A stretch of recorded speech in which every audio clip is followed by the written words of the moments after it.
Hi, welcome back to the channel. Unless this is your first time, then welcome. Um, Today I'm going to do something that I hadn't really planned on, but I was walking in the garage and walked past Dylan's crankshaft that we had taken out in a prior video. Please look for that one. Let me turn the camera around here. And you're going to notice some rust. Now, this is kind of on me. I thought that there was enough residual oil on the engine that it wasn't going to have any problems with flash rust like this. Let me get the flashlight out of the way. Depending on how good your viewing apparatus is, you'll notice there's also some scratches on this. Now that one, can't really feel it with my fingernail. Go back to this one. You'll notice I've checked these before. That one you can definitely catch with your fingernail. Here. There we go. Here it's a little rough. This scratch like this, that's from a piece of dirt getting in. And that's one of the reasons why you need to clean everything before you disassemble. And also that includes these oil holes. And it's hard to tell because it's sitting on the bench. I have no way to look through. But in the future, when I assemble this, I'm going to be running brushes through these as well as copious amounts of brake clean solvent. But yeah, like right there, catch that with my fingernail. That's not good. So what we're going to do today is polish the rust off for sure, and hopefully some of these grooves. Of course, after I'm done with it, I will check the measurement. That will probably be another video to make sure I haven't taken too much material off. I doubt that I will, but you always want to check. And if need be, we can turn this down more. Or if I polish too much metal off, they do make odd size bearings. And we can get into that later when we're actually assembling, which is unfortunately going to be a while from now. But for today, I thought this would be a good chance to show, especially if you've got something like this. There's no reason to have the machine shop get involved. And you could save yourself some money.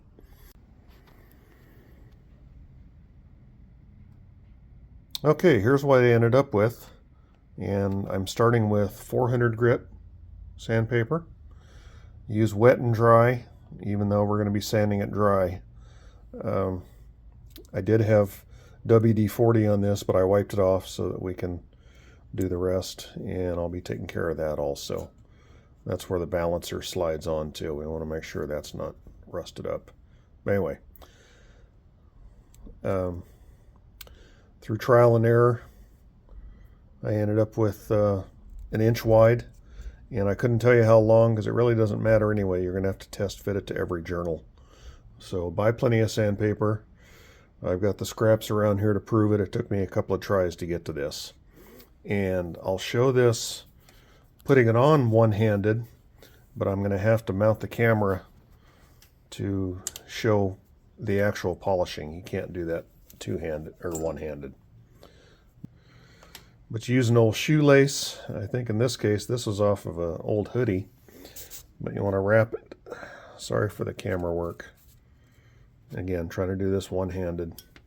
You want to wrap it all the way around like that, and then you're going to do a back and forth motion. And I'll mount it in the camera, or mount it in the stand to show better. Okay, full disclosure, The hoodie lace didn't work worth crap.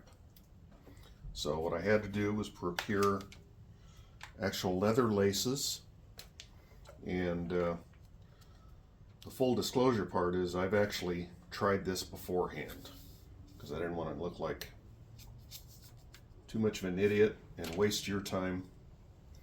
I wanted to know if it worked. So it's the same with the other lace. Wrap it around completely and then work it back and forth.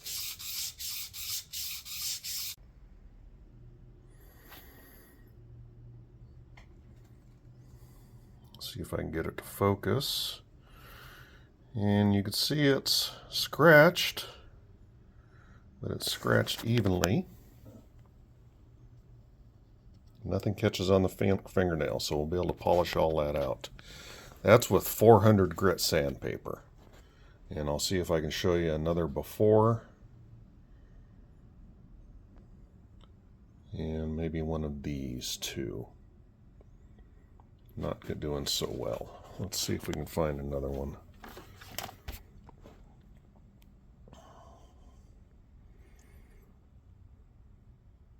Actually, it's pretty dark in my garage. I apologize.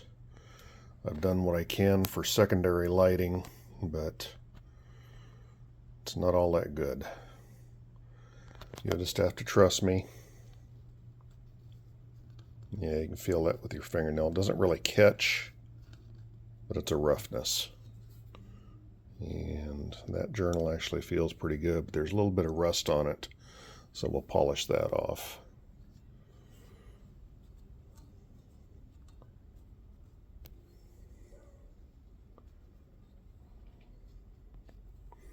I think it was the one further down here. Yeah. Then the very back one. Boy, it's got some roughness. Not in love with that. And there's where the seal rides for the rear main crank seal. That actually feels pretty good, just needs to be cleaned up.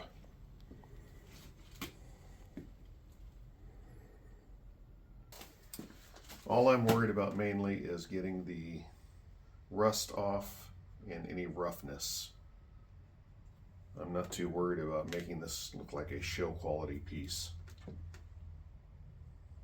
Okay, we got that one. Again, the handy dandy leather lace.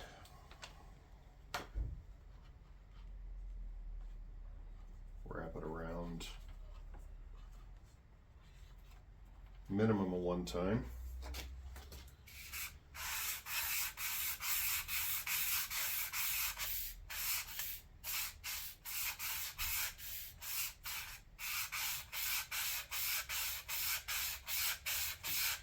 You do need to put some pressure on it to keep it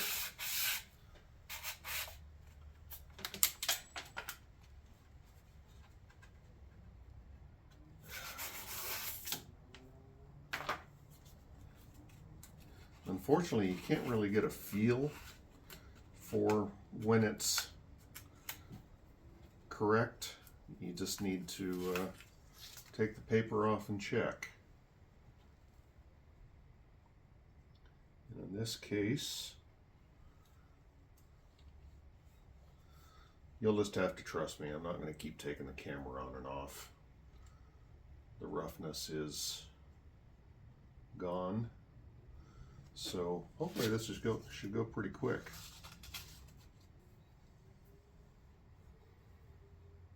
It's actually working quicker than I figured it would. It's nice to be surprised pleasantly. Okay, I'm not sure how much I can show with this, but as you can see, they're scratching from the sandpaper. And that's fine, that's going to polish out. What I was kind of wanting to show was if you can see the discoloration on that, that's where the rust was. I'm not too worried about that. I think that's going to polish out. but it just gives you an indication of what I was working against.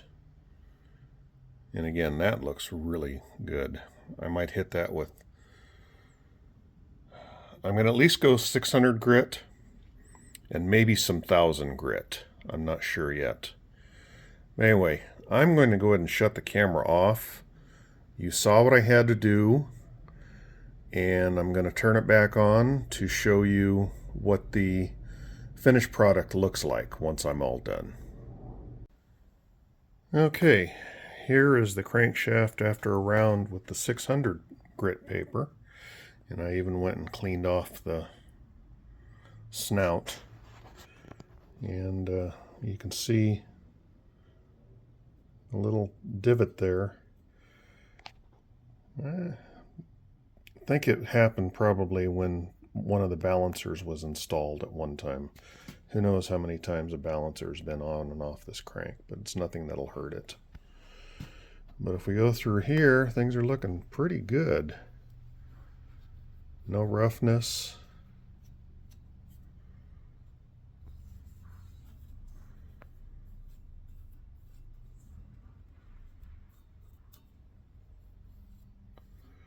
I'm liking it. And I think, just for curiosity's sake, I'm going to go ahead and do some 1000 grit. That's quite a step. Normally you'd go 800, but the store didn't have any 800. It just had 1000. So we're going to go with 1000 and see what it does. I'm probably just going to do one journal, and if it really pops at me, I'll do the rest. But I'll report here in just a little bit. Okay, as promised, I did this journal and this journal with 1000 grit. This one still has the 600. I can't tell a difference. So I think, in my personal opinion, depending on the shape of your crankshaft. By the way, I don't know if you can see that line there. That's where the seal actually rides. And